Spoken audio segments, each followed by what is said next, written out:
tayo. Totoong may pinagdaraanan. Kaya kung minsan, kung makapagsalita ka, gano'n na lang. Bakit? May pinagdaraanan ka rin sa pamilya mo eh. Okay.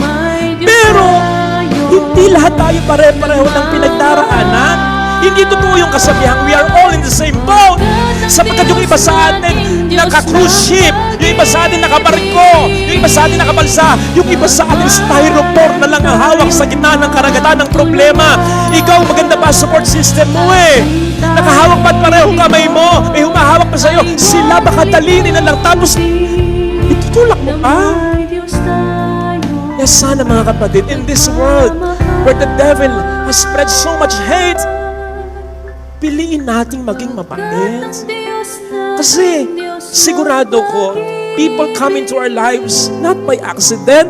It's either pinupapunta sila ng Diyos sa atin o tayo ang pinapapunta ng Diyos sa kanila.